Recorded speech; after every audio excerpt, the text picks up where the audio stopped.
The curse of the early kickoff once again, I guess. Thomas Partey and his Arsenal side might have thought that this would be a routine win, about anything but routine when it comes to Brighton and Hove Albion. They held their own, but they were helped on their way with that red card to Declan Rice. Thomas Partey was in action for them, and they dropped points for the first time this season.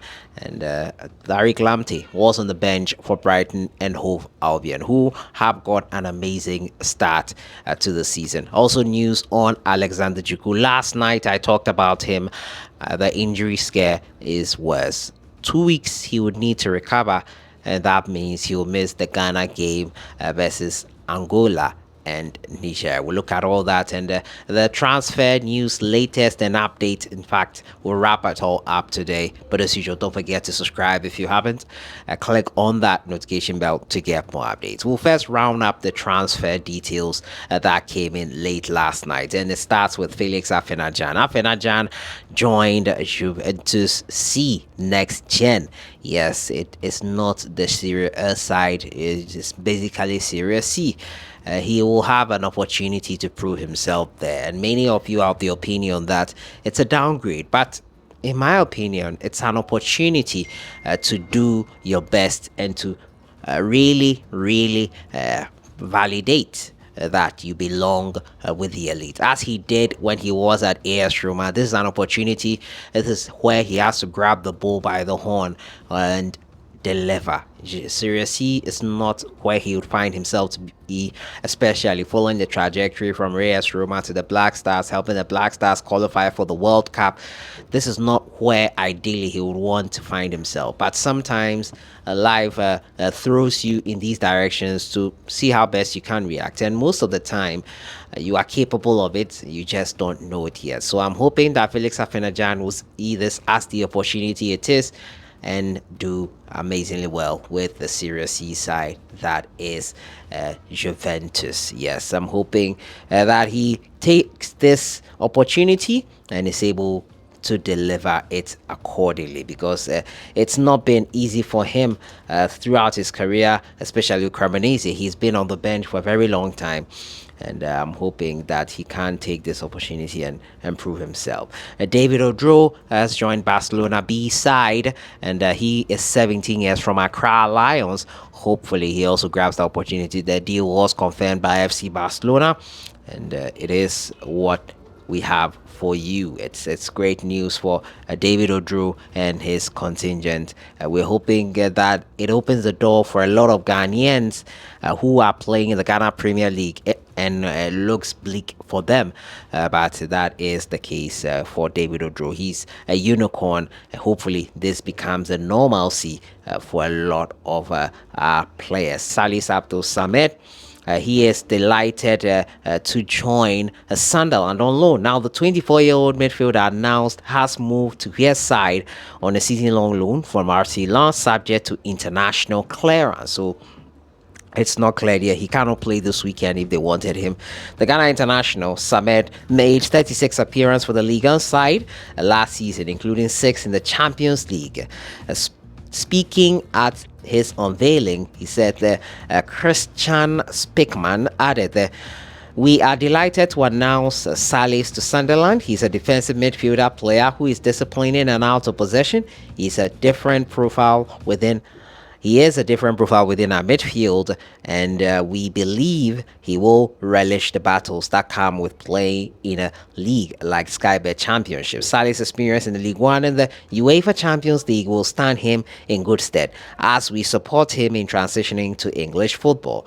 Samed started his career at GMG Academy in Cote d'Ivoire before moving to France in 2019, signing a 2-year contract with Clermont Foot. He was part of the squad that earned promotion to League One in 2021, and he played a significant role in the French top tier, appearing 31 games for Clermont Foot.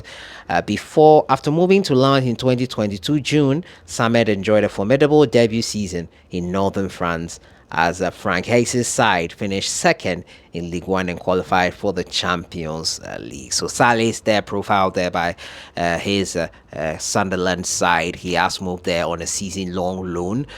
factor is international clearance. On to Alexander Djiku, and the news is not good. Alexander Djiku will not be part of the Ghana squad that will face Angola and Niger. He's been ruled out. A Ghana defender has been ruled out of the forthcoming Afcon qualifier. The 30-year-old played for Fenerbahce last night. He was substituted in the 61st minute. It's a thigh injury. Initial scans have revealed that the player picked up a grade 1 strain in the front part of the right thigh, a quadriceps, and would need a 10 to 14 days to recover, making him unavailable for the qualifiers. Alexander Djiku was part of Atuado's 23-man squad, and with defenders like Patrick Pfeiffer, Joseph Edu all not being included due to injuries, it's anyone's guess who can. Daniel Amate as well is struggling for playing time with his club side, and with playing time with your club side being a prerequisite, it's going to be interesting to see how things go on that front. Thankfully, Tariq Lamptey was on the bench for Brighton and Hove Albion, and that meant that Tariq is still in the Ghana national team and he's not unfit. But Joseph Edu, an option, is out. We don't have Djiku also available. Who could be the possible replacement for Alexander Djiku heading into this one? Jerome Opoku, thankfully he will be in there, but it's looking quite bleak in terms of that defense. Djiku and Salisu partnership, what was I was looking for. I think there'll be some late call-ups made by Coach Otoado. But let me know your thoughts in the comments box on what Alexander Djiku's absence, the impact it will have on the national team heading into these qualifiers between us and Angola, and then subsequently Niger. It's not going to be easy. Late call-ups are imminent, so we'll see how or who is called up late to join the Ghana Black Stars team. And that is how I'll end today, talking to you about the transfer roundup. David Odro, also talking to you about the Salis Abdul Samed move to Sunderland for a season-long loan, and the opportunity presenting itself for Ghanaian player Felix Afenajan. Ernest Nuame's move to Fulham was called off because the player at the last minute felt he changed his mind and decided to stay with Lyon, where he said he was happy. Interesting development on that front. But the breaking news is that Alexander Djiku has been ruled out. Thomas Partey and Arsenal drop points for the first time this season. I'll see you guys in the next one. Have a great weekend.